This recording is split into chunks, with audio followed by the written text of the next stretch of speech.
Buenas tardes. El día de hoy, la clase de hoy, el tema es anatomía quirúrgica de cuello, macizo facial y base de cráneo. El día de hoy nos acompaña supervisando la clase el doctor Jesús Aguilar Paredes. Bueno, para comenzar, como el tema lo dice, ¿verdad? Nuestro contenido va a tratar sobre tres aspectos importantes. Primero vamos a hablar sobre anatomía quirúrgica de cuello, después vamos a hablar sobre anatomía quirúrgica de macizo facial y por último acabaremos hablando de la anatomía quirúrgica de base del cráneo. Que es importante, ¿verdad? El conocer la anatomía, principalmente por la cantidad de estructuras vascular nerviosas y las incisiones de cuello varían en dirección, extensión, profundidad y de ello depende la adecuada exposición que tengamos de las estructuras cervicales. Los límites, solo para volverlos a mencionar, la línea semicircular submentoniana hasta la protuberancia occipital, las regiones suprayoideas y parotidias. Y el inferior, el borde superior del manubrio esternal, el borde anterior de la clavícula, el borde superior de la espina del omóplato. La fascia, la cervical superficial, contiene el trapecio, el esternocleidomastoideo y las venas yugulares externas. La fascia cervical media contiene los infrayoideos y las venas yugulares anteriores. La fascia cervical profunda, los escalenos, el recto anterior de la cabeza y el largo del cuello, la cadena simpática cervical y el nervio frénico. La fascia vascular contiene la arteria carótida, el nervio vago, la yugular interna y la visceral que envuelve a la laringe, la tráquea, la faringe, el esófago, la tiroides y la paratiroides. Lo podemos dividir en regiones cervicales. Entonces aquí podemos ir viendo por color a qué región se refiere. La región cervical media, que es esta que tenemos aquí, o anterior también contiene el eje visceral. La región esternomastoidea, que protege las estructuras vasculares, que es esta que encontramos en amarillo. Y la región supraclavicular, toda esa parte de acá, que aquí podemos encontrar el plexo braquial, los vasos subclavios y el ápex pulmonar.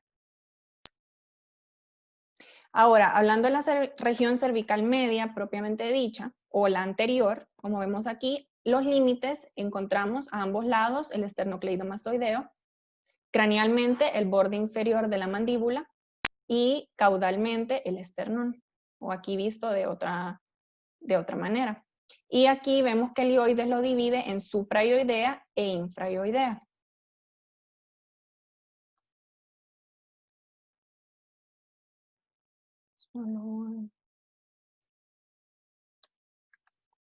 La región esternomastoidea está oculta en toda su extensión a la arteria carótida interna y externa.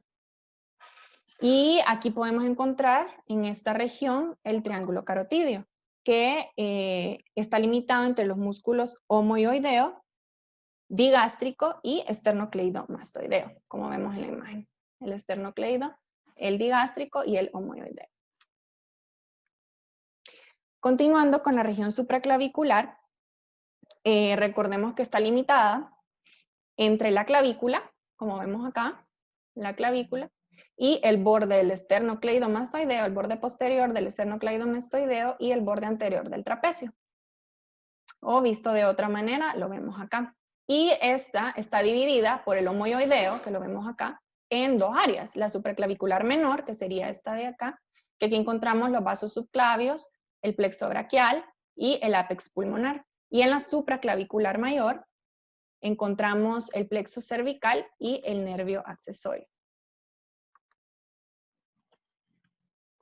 Ahora vamos a hablar un poquito de cada área. Aquellas eran las regiones y ahorita vamos a empezar a hablar sobre cada área.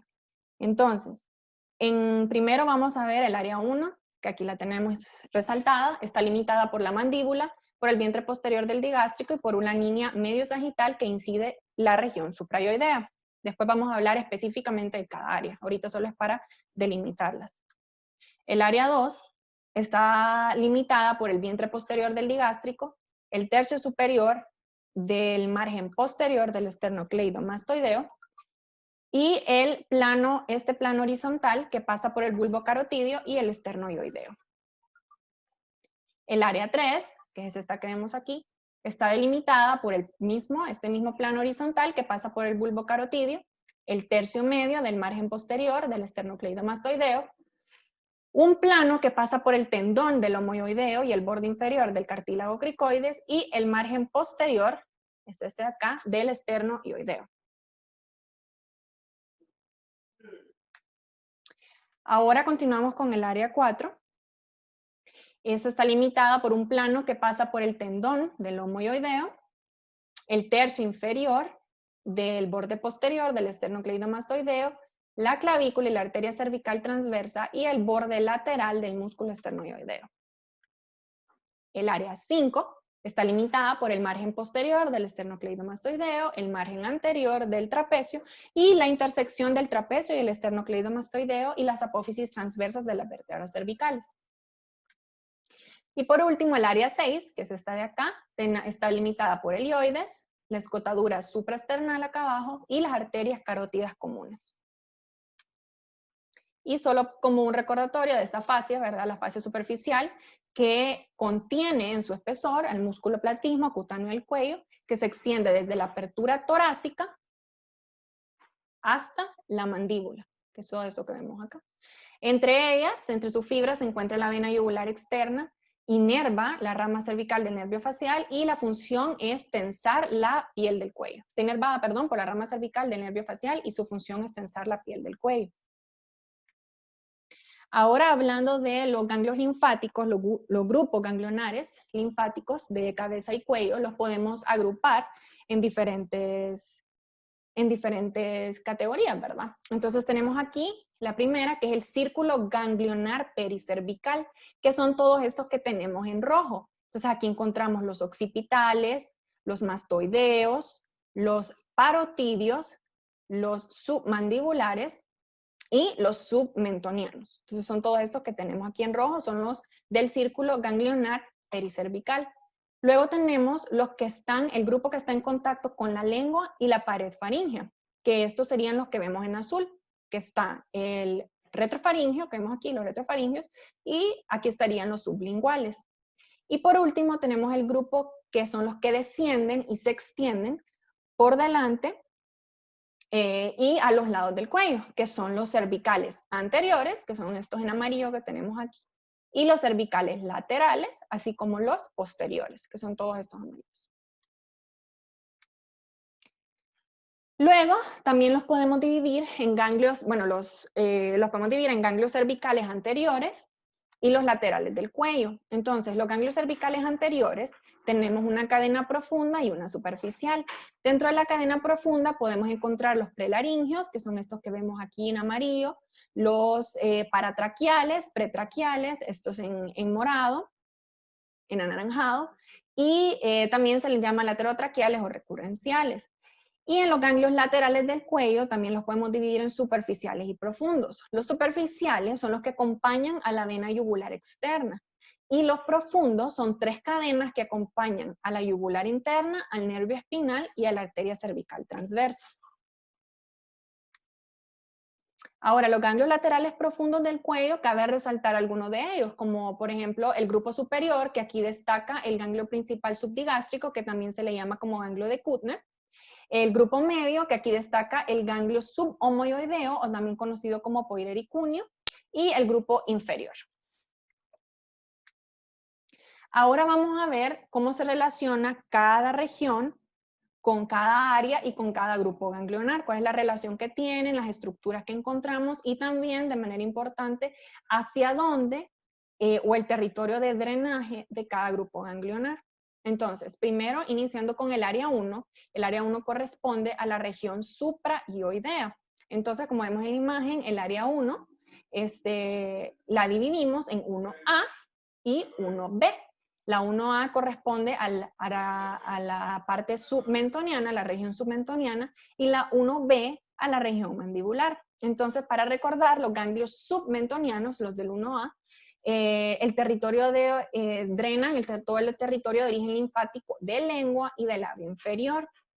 Y los ganglios submandibulares corresponde al territorio de origen linfático de nariz, encías, párpados, labio y lengua. Tenemos que recordar que en el área submentoniana tenemos diferentes planos, como son la piel, el tejido celular subcutáneo, la fascia cervical superficial y los músculos, ¿verdad? El digástrico, el miloioideo, el genioideo y el geniuloso. Chicos, un comentario. Esto es muy importante saber porque a veces aparecen ganglios solitarios a nivel de cuello, y más o menos según este drenaje linfático, usted tiene una idea de dónde ir a buscar un primario, sea el ganglio una metástasis, ¿verdad? Entonces, esto que le está mencionando la doctora Zavala es sumamente importante para que lo tomen en cuenta. Gracias, doctor. Y en el plano 1B, submandibular, recordemos que también encontramos la glándula submandibular, los músculos miloideo y ogloso, la lengua y estructuras importantes como el nervio facial, el lingual, el hipogloso, las arterias, vena facial y lingual y, bueno, pues todos los ganglios que mencioné. Entonces, aquí podemos encontrar otras estructuras, ¿verdad? De las que les había mencionado. Por ejemplo, la arteria y la vena facial, que estos perforan la cápsula y continúan un trayecto intracapsular. El nervio hipogloso también, como lo vemos aquí, que son los elementos más caudales junto con la vena lingual. El nervio lingual, el conducto de Wharton, que están situados cranealmente. Y todos están cubiertos por el músculo miloideo. Entonces, esas son las estructuras, ¿verdad? Otras de las estructuras que podemos encontrar en el área 1. Ahora, también en esta área tenemos dos triángulos que nos sirven o nos ayudan para localizar la arteria lingual, que es el triángulo de Becklard y el triángulo de Pirogov. Entonces, los límites del triángulo de Becklard es el borde posterior del músculo iogloso, el hueso ioides y el vientre posterior del digástrico. Es este de aquí. Y por aquí encontramos entonces la arteria lingual. Y el triángulo de Pirogov que tenemos que es el borde posterior del músculo miloideo, el nervio hipogloso y el tendón intermedio del digástrico. Y el contenido igual es la arteria lingual. Entonces son triángulos que nos ayudan a identificar esta estructura o a buscarla. Ahora continuamos con el área 2, que el área 2 corresponde a la región esternomastoidea superior, que aquí vamos a encontrar los ganglios cervicales laterales profundos, el grupo superior. Entonces, aquí vamos a dividir esta área en dos también, que sería el 2A y el 2B. El 2A, que lo vemos acá, y el 2B por acá. Es importante recordar que el drenaje viene de orofaringe, cavidad oral posterior, laringe supraglótica y la glándula parótida. En la 2A cabe recalcar que va delante del nervio espinal, que aquí vendría siendo el nervio espinal, así nos sirve de referencia para dividir las dos áreas, y el área 2B sería detrás del nervio espinal. Ahora continuando, ¿verdad? Hablando de otras estructuras en la región esternomastoidea superior, que es el área 2, podemos encontrar que por debajo de la fascia y del músculo esternocleidomastoideo encontramos la vena yugular interna que recibe al tronco tirolingo-faringofacial, que si recordamos está compuesto por la vena facial, la vena lingual, la vena faríngea inferior y la vena tiroidea superior.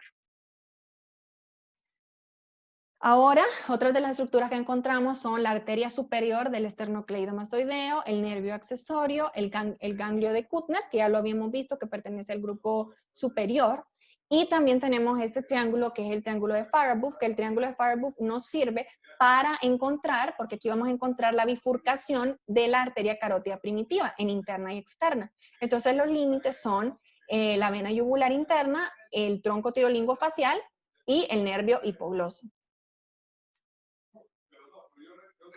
Otras de las estructuras importantes son el nervio hipogloso, que aparece rodeando el origen de la arteria occipital. Se inflexiona y se dirige a la región suprayoidea y ahí emite ramas, ¿verdad? Como esta que vemos por acá, que es la rama que va para el músculo tiroideo, y también la rama el asa descendente cervical, que es esta que vemos acá. Que de esta asa se desprenden nervios para el resto de los músculos infrayoideos, que son el esternoideo, el esternotiroideo, el homoyoideo, ¿verdad?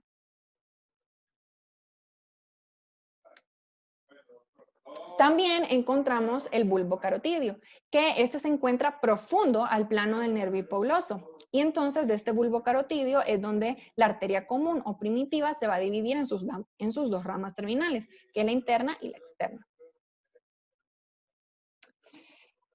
Como sabemos, ¿verdad? La arteria carótida interna asciende al interior del cráneo, pero no suministra ninguna rama. En cambio, la arteria carótida externa suministra varias ramas, como las vemos en esta imagen.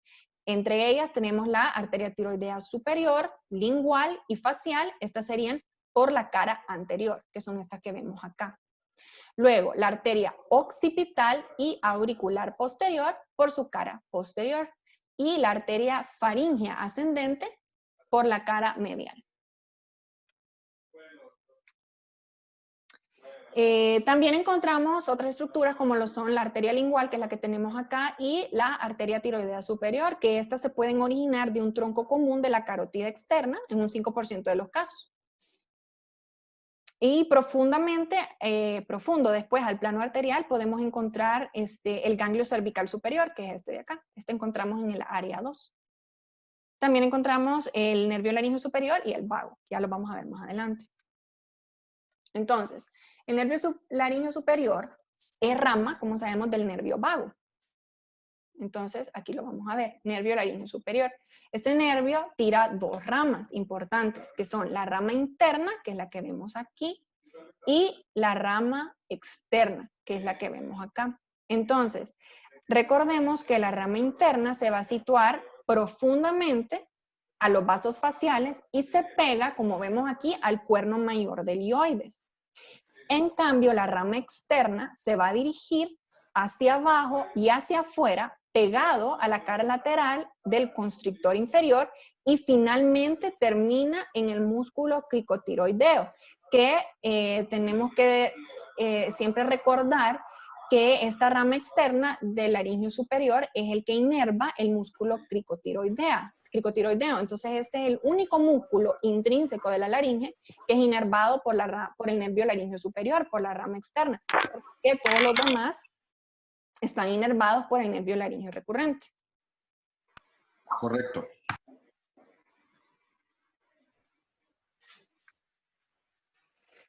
Después continuamos con el área 3, que esta corresponde a la región esternomastoidea entre el bulbo carotidio y el tendón del homoioideo, que es esta área que tenemos aquí.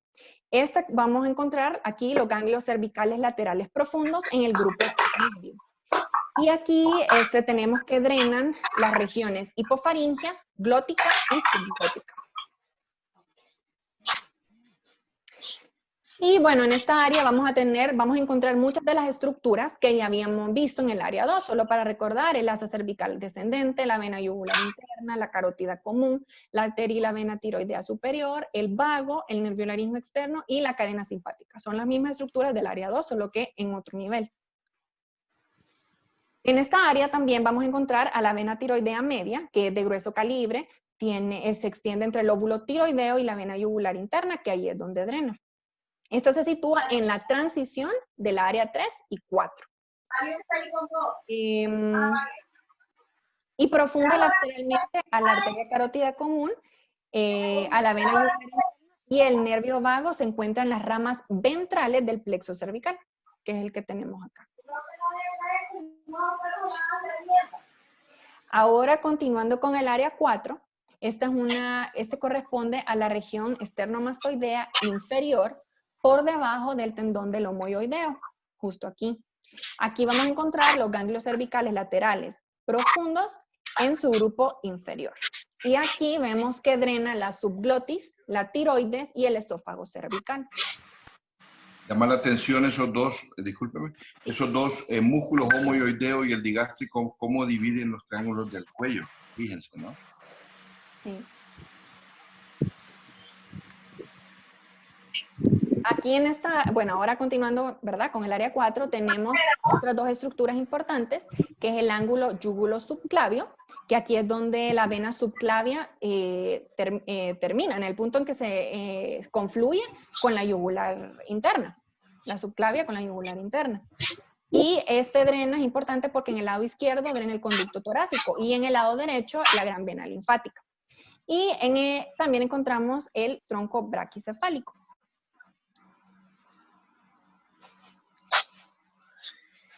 Otra estructura importante es el tronco tirocervical, que de este se originan la tiroidea inferior, la arteria cervical ascendente, la cervical transversa y la supraescapular. La supraescapular y la cervical transversa transitan en el área 5 sobre el área 5 y sirven como un límite inferior del vaciamiento cervical en esta área. Entonces sirven como límites ambas. Entonces, el área 5 corresponde al área supraclavicular. Aquí vamos a encontrar ganglios de la cadena del nervio accesorio y ganglios de la cadena de la arteria cervical transversa. Entonces, el área 5 la encontramos aquí. Entonces, como habíamos visto, que es dividida por el homoioideo en área 5A y 5B.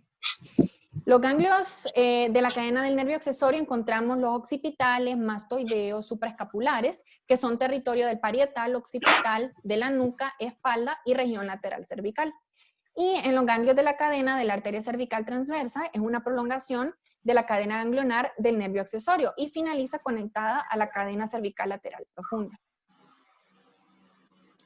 Entonces, el elemento más superficial de esta área, de esta región, es la vena yugular externa, que drena en la vena subclavia y perfora la fascia cervical superficial y la fascia cervical media.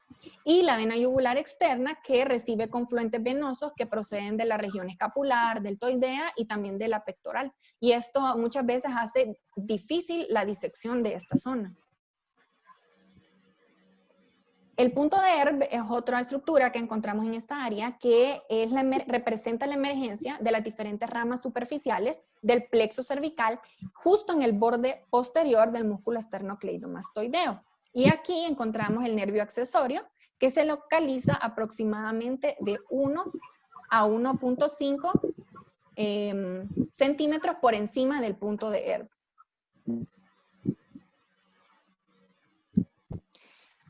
Ahora continuamos con siempre el área 5, algunos de los nervios importantes que encontramos en esta área, que son el nervio auricular mayor, que como recordamos corresponde a C2, C3, ¿verdad? Este va paralelo a la vena yugular y alcanza la parótida. Luego tenemos el cervical transverso que corresponde a C2, C3 y su trayecto es en la mayoría horizontal y medial.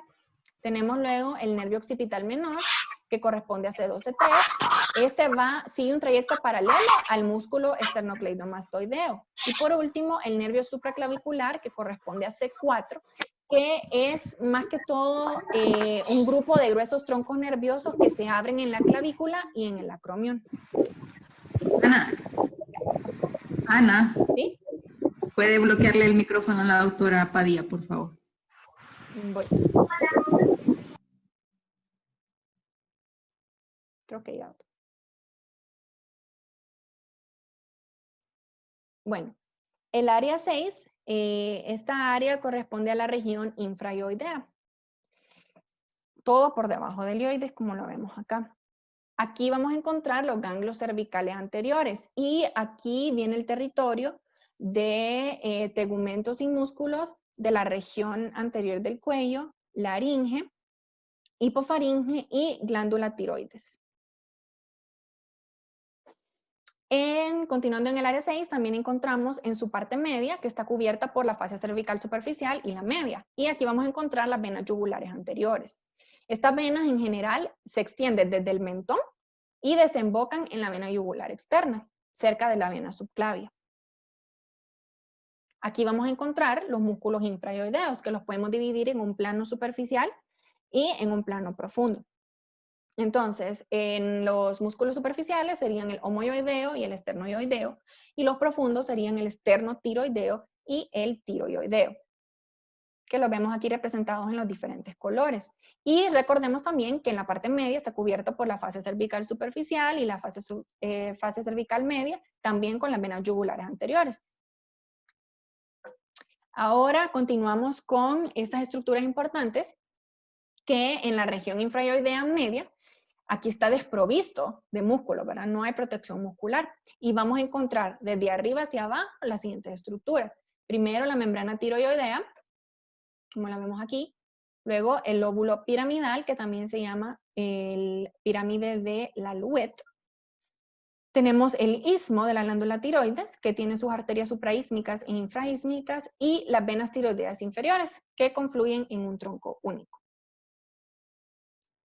Anita, ¿puedo decir algo? Sí, dígame. Sí, si se fijaron desde el platisma, las yugulares anteriores, los músculos infrayoideos, todos dejan el rafe medio libre de estructuras vasculares y musculares, y por eso que aunque nosotros hacemos la incisión a unos 2 centímetros de la escotadura external para la traqueostomía en adultos, después nos convertimos y cuando llegamos a la fascia ahí, vamos vertical en el rafe inferior para solo ir separando las estructuras y va a hacer menos complicaciones y menos sangrado, especialmente ahora en el área, en la pandemia del COVID, que no está recomendado estar usando mucho electrocauterio. Sí hay un momento que llegamos a ese istmo tiroideo y a veces tenemos suerte que lo podemos subir o lo podemos bajar. Pero cuando está muy gruesecito, lo ideal con una mixter disecarlo, separar ese ligamento de Gruber que está entre el istmo tiroideo y la tráquea y tomar paramedialmente, ¿verdad? Con unas pincitas y cortar el lóbulo y después suturarlo de tal forma que cuando, es una técnica de libro abierto. Cuando usted lo abre ya está encima de la tráquea, ve el segundo, tercer y cuarto espacio ya abierto y usted escoge dónde abrir la traqueotomía que va a hacer. Entonces, este lóbulo es muy importante. Si ustedes ven que se empieza a sangrar, mejor ligarlo por en medio, porque las estructuras vasculares de ambos lóbulos tiroideos vienen por la parte superior e inferior, pero laterales, de tal forma que lo podemos ligar en medio, pero sí hay que suturarlo con una seda 2 ceros para que no les vaya a sangrar y que puedan tener una mejor exposición. No insistan en desplazarlos para arriba o para abajo si les empieza a sangrar o si no pueden. Siga, Anita. Ok. Bueno, y bueno, en la parte siempre hablando del área 6, tenemos los lóbulos de la glándula tiroides, ¿verdad? Esto es específicamente en la región infrayoidea lateral. Y este está cubierto por los músculos infrayoideos. Aquí la glándula está envuelta por una cápsula que deja fuera a las paratiroides con su pedículo vascular. Y bueno, aquí como había mencionado el doctor, ¿verdad? El ligamento de Gruber, que la glándula tiroides está unida a los anillos traqueales por medio de este ligamento, Gruber o Berry, como lo vemos en la imagen. Y aquí, este de acá. Y el ligamento medial que conecta el istmo y los ligamentos laterales a las caras profundas de los lóbulos. Continuando. Lo importante, Anita, del de Berry lateral, es que por debajo de ese, regrese un momentito, ahí está, pasa el nervio laringeo recurrente y los que hacen cirugía de tiroides tienen que tener mucho cuidado a ese nivel, especialmente bajarle al electrocauterio y usar si se puede bipolar, porque es cuando hay más lesión de los nervios recurrentes por calor del cauterio. Ok. Bueno, y aquí tenemos, ¿verdad? También como lo habíamos visto anteriormente, el nervio laringeo superior con sus 2 ramas, el laringeo interno y la rama interna y la rama externa, que como ya habíamos dicho, ¿verdad? La rama interna se sitúa profundo al tiroideo y perfora la membrana tiroidea, y el externo desciende, sobrepasa el cuerpo inferior y se dirige hacia abajo y termina en el cricotiroideo, que es el quinervo. El nervio laringeo recurrente, asciende en el ángulo traqueoesofágico hasta alcanzar la vecindad de la glándula tiroides. En el 1% de los casos, solamente en el lado derecho, el nervio laringeo inferior pueda que no sea recurrente. Y esta imagen, bueno, ambas imágenes nos muestran cómo del lado derecho, ¿verdad? Aquí vemos el nervio vago derecho, aquí vemos el laringeo recurrente que hace su vuelta a nivel de la arteria subclavia derecha. En cambio, a la izquierda, aquí tenemos el vago izquierdo, el laringeo recurrente izquierdo, y él hace la vuelta en el ángulo aórtico. Y después ambos ascienden. Muy importante esto, en la subclavia derecha usualmente ponen los catéteres centrales, se puede lesionar el recurrente derecho. Y en los conductos arteriosos persistentes en los niños, cuando separan ese conducto que une la arteria pulmonar del callado de la aorta, puede lesionarse el izquierdo y lo tenemos que tener presente esta anatomía de los recurrentes. Y solo recordemos que los recurrentes inervan a todos los músculos intrínsecos de la laringe, a excepción del cricotiroideo, que ya habíamos visto que es la rama externa del laringeo superior. En esta área también encontramos la cadena simpática como elemento más profundo. Aquí encontramos, bueno, el ganglio estrellado, como se ve aquí, o ganglio cérvico-torácico. Junto con el segundo ganglio forman el ganglio estrellado. Bueno, eso fue todo por cuello. Ahora vamos a comenzar a hablar de macizo facial. Entonces vamos a hablar de todas esas regiones que ven aquí: mentoniana, labial, nasal, frontal, geniana, masseterina y parotidia. Vamos a hablar un poco de cada una de ellas. Empezando con la región nasal, bueno, aquí vamos a encontrar que se anastomosan con los vasos nasales laterales, ¿verdad? Todos estos vasos, la arteria facial, la arteria dorsal de la nariz, la arteria nasal lateral y la arteria angular. Los vasos nasales laterales, a su vez, se van a anastomosar con las ramas que provienen de los vasos labiales superiores y de los infraorbitarios. En cuanto a los nervios que encontramos en esta región, tenemos el nervio infratroquial, que abandona la órbita, perfora las fibras del músculo orbicular y se pierde en el dorso superior de la raíz nasal. Y tenemos el nervio etmoidal anterior, que abandona por su rama externa las fosas nasales y aparece en la región media del dorso de la nariz, justo por abajo del borde inferior del músculo nasal. En cuanto a los músculos, tenemos el músculo prosero, que es el piramidal, el músculo nasal con sus dos porciones, alar y transversa, y el músculo elevador común del labio superior y del ala de la nariz. Solo para recordar, ¿verdad?, que el músculo prosero se sitúa en la raíz nasal. El nasal, con sus dos porciones, cubre los huesos nasales y parte del cartílago septolateral.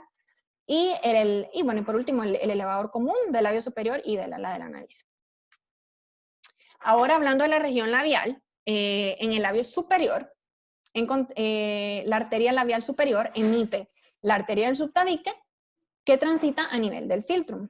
Y en ambos labios se distribuyen también fibras de los nervios infraorbitario y mentoniano. Entonces, esta es la inervación y aquí tenemos parte de la irrigación. Los músculos de la región labial son bastantes. En el labio superior encontramos el músculo elevador común del ala de la nariz y el labio superior, el elevador del labio superior, lo vemos acá, el elevador del ángulo de la boca, que también se le llama canino, el cigomático mayor y menor, y el risorio de Santorini. Y en la región inferior, del labio inferior, encontramos el músculo depresor del ángulo de la boca, el músculo depresor del labio inferior y el mentoniano.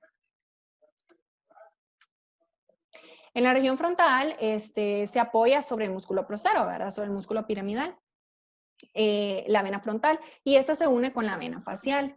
Y también podemos encontrar finas ramas nerviosas y vasculares que proceden de los nervios supratroquear, supraorbitario, y de las arterias también supratroquear y supraorbitarias, que son ramas de los vasos oftálmicos y del nervio oftálmico. En la región parotidia, en el polo superior de la región, encontramos pegados al pabellón auricular, se encuentra, esto es de atrás hacia adelante y de profunda superficial. Primero, el nervio auriculotemporal, que es rama del nervio mandibular, y la vena y la arteria temporal superficial. Entonces, tenemos las dos ramas terminales, la rama temporal y la rama cigomática. La rama temporal que cruza el arco cigomático y termina en la cara profunda del músculo orbicular de los párpados. Y la rama cigomática, que esta es una rama de va acompañado de la arteria transversa de la cara y pasan por delante hasta alcanzar los músculos orbiculares y cigomáticos. Entonces aquí vemos ambos troncos, ¿verdad? El tronco cervicofacial y el tronco temporofacial. El cervicofacial desciende, como ya habíamos visto, hacia abajo entre los dos lóbulos parotidios y se anastomosa con la rama auricular del plexo cervical superficial. Y la rama temporofacial, que esta nace del interior de la parótida, es la más voluminosa y cambia anastomosis con el nervio auricular temporal. Estos troncos confluyen en un solo tronco nervioso y se relacionan bastante con el borde superior y la cara profunda del vientre posterior del digástrico. Ahora, la región masseterina, vamos a encontrar estas estructuras, ¿verdad? El nervio cigomático, la arteria transversa de la cara, los nervios bucales superior e inferior, el conducto parotidio, el nervio marginal de la mandíbula y la bolsa adiposa de Bichat. Todo esto en la región masseterina. La región geniana que aquí vamos a encontrar los más superficiales son los cigomáticos, los músculos cigomáticos menor y mayor. También encontramos el nervio infraorbitario y también los vasos infraorbitarios que están cubiertos por el músculo elevador del labio superior. Y profundo encontramos el músculo elevador del ángulo de la boca y el músculo bucinador. En la región temporal, esto representa una continuidad craneal del nervio auriculotemporal. Encontramos también vasos temporales superficiales y parte del trayecto de la rama frontal del facial. Y el hecho de esta región está formada por la aponeurosis temporal. Y aquí es importante mencionar que el nervio infraorbitario, que es el 5-2, ¿verdad? El maxilar, rama del trigémino, divide esta región en fosa infratemporal y pterigomaxilar. Ahora continuando con la región mastoidea y occipital, aquí vamos a encontrar la arteria auricular posterior, que es rama de la carótida externa, el nervio auricular mayor, que asciende apoyado en el músculo auricular posterior, el nervio occipital menor y el nervio occipital mayor, y la vena mastoidea.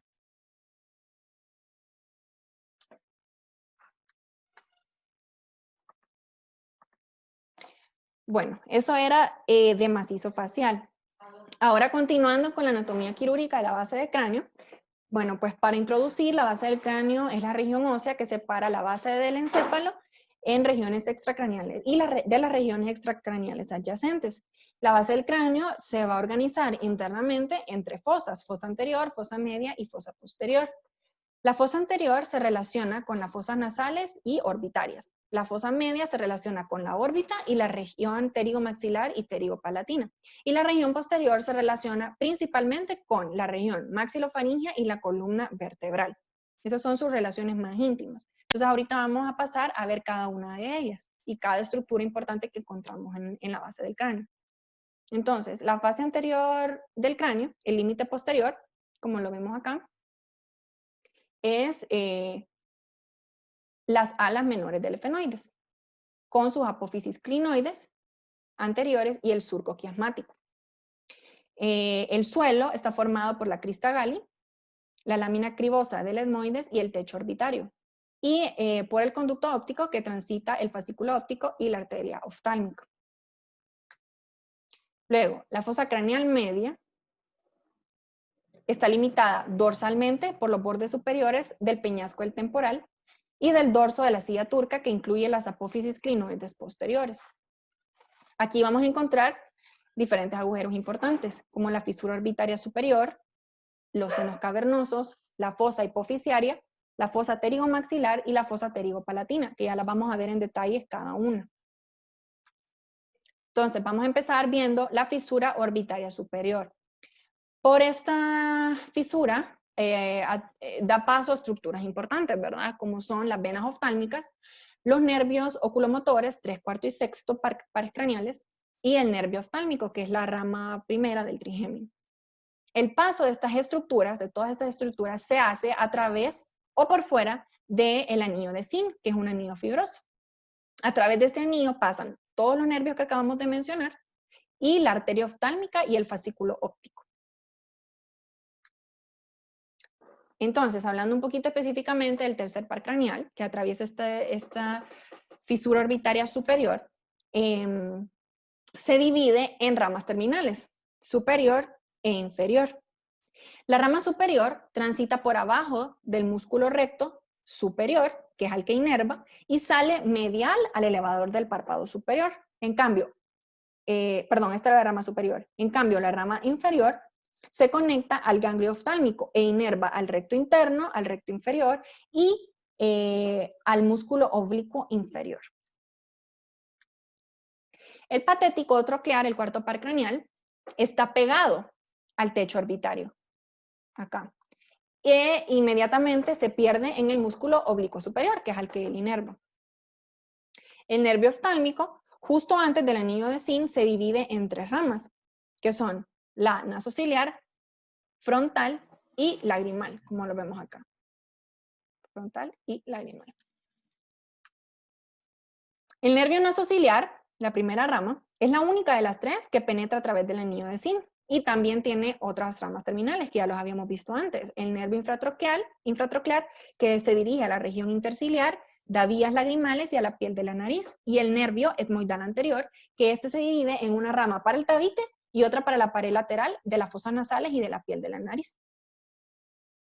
El nervio frontal es otra rama del nervio oftálmico, está situado lateralmente al troclear.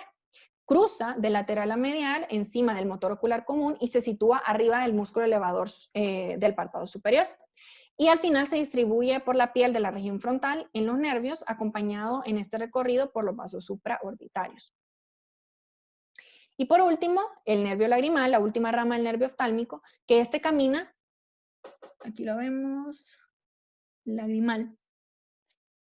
Este camina por la pared externa de la órbita en el espacio entre los músculos recto superior y lateral y termina inervando la glándula lagrimal y el párpado superior. Entonces aquí están las tres, aquí las podemos ver, las tres ramas del nervio oftálmico, nasociliar, frontal y lagrimal.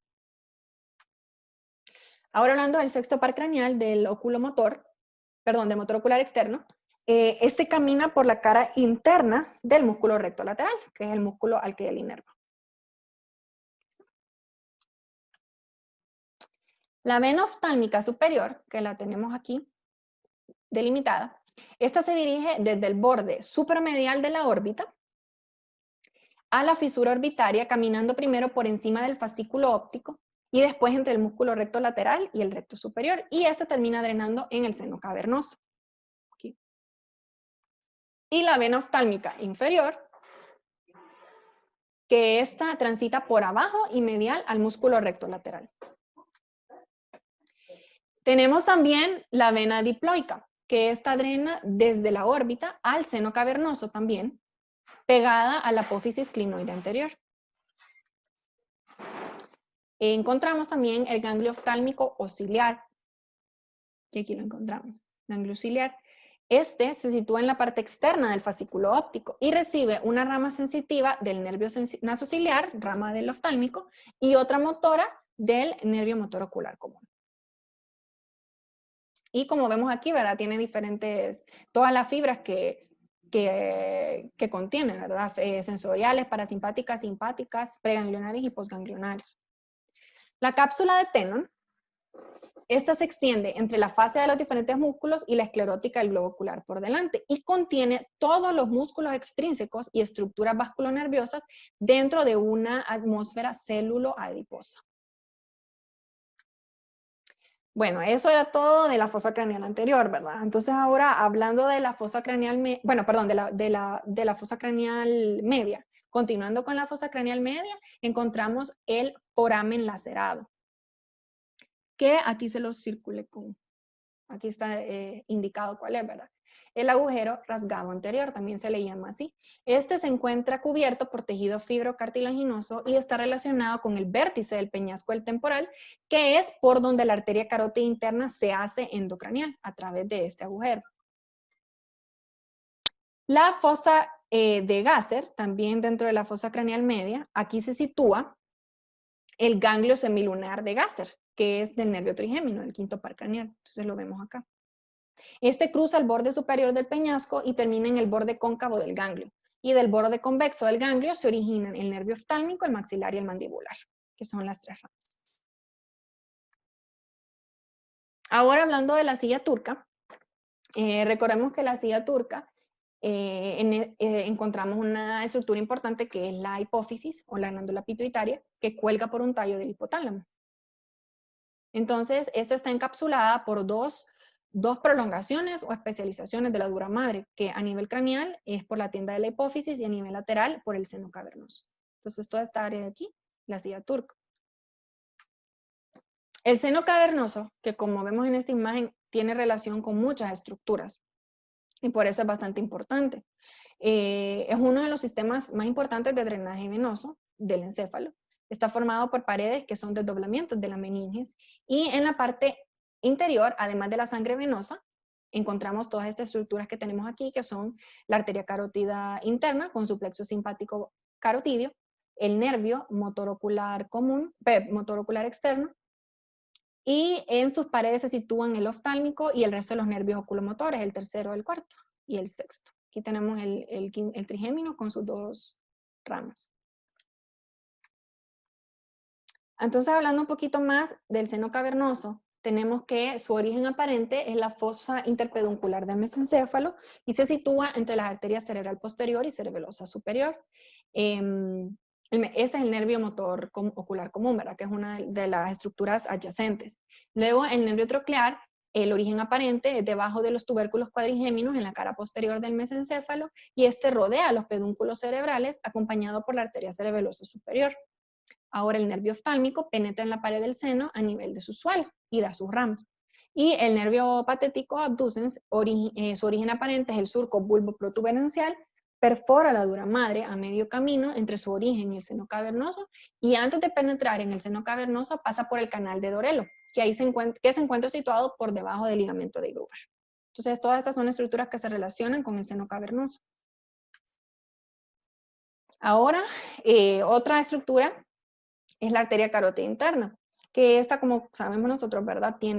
Está dividida en diferentes porciones o en diferentes segmentos. El libro la divide en 3 porciones, que son precavernosa, cavernosa y extracavernosa o supraclinoidea, dependiendo de en qué lugar va localizándose. En su porción intracavernosa se distinguen varios segmentos con sus respectivos codos, que está el codo posterior, el codo horizontal y el codo anterior. Y aquí tenemos una imagen, ¿verdad? Que muestra todos los segmentos. Tenemos el segmento cervical, el segmento petroso, el lacerum, cavernoso, clinoideo, oftálmico y el comunicante. Esta división de los 7 segmentos de la arteria carótida interna es una de las bases para la cirugía de base cráneo, que es endoscópica extendida. Se tiene que saber dónde va esta arteria porque es de las más importantes en cuanto al sangrado, a la presión de sangrado que puede haber si usted toca alguna de esas partes. Entonces, aprendérsela en una anatomía tridimensional es sumamente importante. En los cursos de base cráneo de la Universidad de Emory en Atlanta, enfatizan esta anatomía. Muy bien, Ana.